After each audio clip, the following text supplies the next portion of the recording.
Louvado seja nosso Senhor Jesus Cristo, para sempre seja louvado. Então, irmãos e irmãs, bom dia.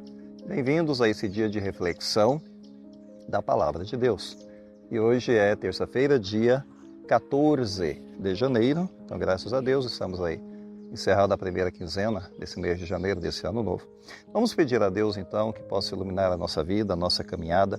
E hoje nós vamos fazer a reflexão do Evangelho de Marcos. Não se esqueça de dar o seu gostei, o seu like e compartilhar esse vídeo com seus amigos. Então, é Marcos capítulo 1, versículos 21 ao 28. Vamos iniciar, então, proclamação do Evangelho. Proclamação do Evangelho de nosso Senhor Jesus Cristo, segundo Marcos. Glória a vós, Senhor. Estando com seus discípulos em Cafarnaum, Jesus, num dia de sábado, entrou na sinagoga e começou a ensinar. Todos ficavam admirados com seu ensinamento, pois ensinava como quem tem autoridade e não como os mestres da lei. Estava então na sinagoga um homem possuído por um espírito mau. Ele gritou: "Que queres de nós, Jesus Nazareno? Vieste para nos destruir? Eu sei quem tu és o Santo de Deus." Jesus o intimou: "Cala-te e sai dele." Então o espírito mau sacudiu o homem com violência, deu um grande grito e saiu. E todos ficaram muito espantados e perguntavam uns aos outros: "O que é isto?" Um ensinamento novo dado com autoridade. Ele manda até nos espíritos maus e eles obedecem. E a fama de Jesus logo se espalhou por toda a parte, em toda a região da Galileia. Palavra da salvação. Glória a vós, Senhor. Muito bem, caros irmãos. Hoje, então, nós temos esse ensinamento no Evangelho de Marcos sobre a autoridade de Jesus e sobre o impacto que o seu ensinamento tem na vida das pessoas. Sem dúvida, a palavra dele estava mudando a vida das pessoas completamente. A autoridade de Jesus se manifesta na forma como ele ensina, primeiramente é o que aparece aqui. Ele ensina não como os mestres da lei, que tiravam os ensinamentos da tradição. Eles repetiam o que outros mestres antigos tinham ensinado. Jesus não, ele ensina pela sua própria autoridade. É aquilo que vem de dentro dele, que se manifesta como um ensinamento. Então ele não repete as tradições, não é exatamente isso que ele faz.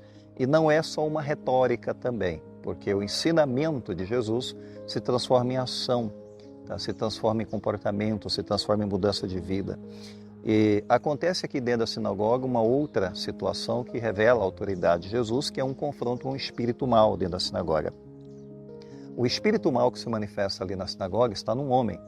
E ele reconhece a presença de Cristo, chamando de Jesus de o Santo de Deus. Esse demônio, ele de fato reconhece a presença do Messias, da autoridade de Cristo, e Jesus imediatamente ordena para ele calar-se e sair-se desse homem, como a gente percebe aqui no texto. Ou seja, Jesus demonstra um poder absoluto sobre o mal, né? O que é impressionante, deixou todo mundo impressionado dentro da sinagoga. De fato, os nossos exorcistas católicos fazem isso também. O trabalho do exorcismo é expulsar o espírito mau. Ele anda no mundo, ele possui pessoas, ele ataca as pessoas. Nós temos as tentações do espírito mau na nossa vida, do demônio, mas sobretudo quando ele decide entrar numa pessoa é porque ele achou uma porta para entrar, que foi o caso aqui hoje do Evangelho. Mas graças a Deus, Jesus estava lá e expulsou esse espírito mau.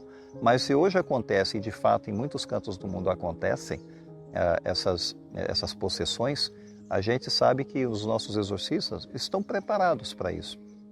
A gente precisa ler muito sobre o assunto, entender um pouco mais, porque não são muitas pessoas que compreendem isso, né? As pessoas confundem isso com problemas mentais, com surtos psicológicos, que não tem absolutamente nada a ver uma coisa com a outra. A presença do espírito mau tem características muito específicas, existem sinais que são identificados por um exorcista.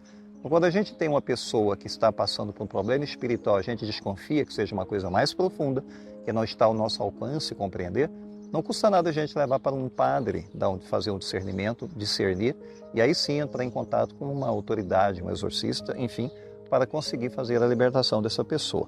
Então, avançando aqui para esse texto do evangelista, o evangelista deixa claro que o povo ficou espantado dentro da sinagoga. O que é isto? Um ensinamento novo dado com autoridade. O impacto foi enorme disso daqui.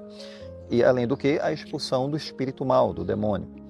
E aí a fama de Jesus se propaga cada vez mais, porque eles estão vendo Jesus agir, Jesus falar, Jesus pregar.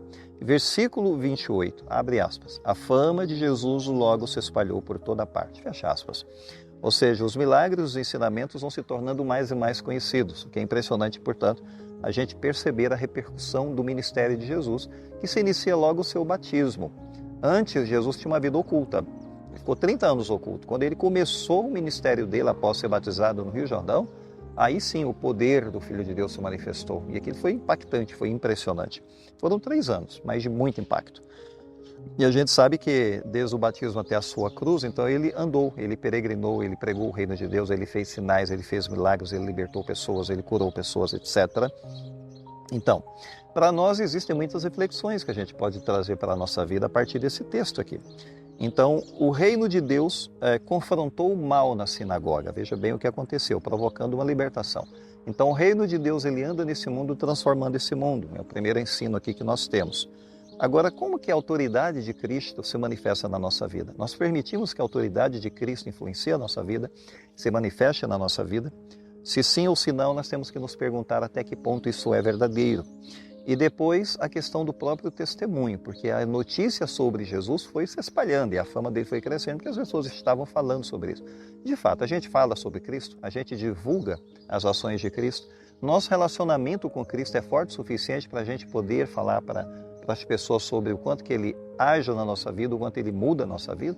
Temos que nos perguntar sobre isso, né? Porque, caso contrário, a gente não está sendo sal da terra e luz do mundo, se a gente não estiver dando esse testemunho.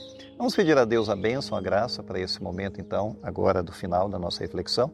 Não esqueça de compartilhar esse vídeo, dar o seu gostei. O Senhor esteja convosco, Ele está no meio de nós. Abençoe-vos Deus Todo-Poderoso, o Pai, o Filho e o Espírito Santo. Amém. Fiquemos em paz, o Senhor nos acompanhe. Bom dia para todos.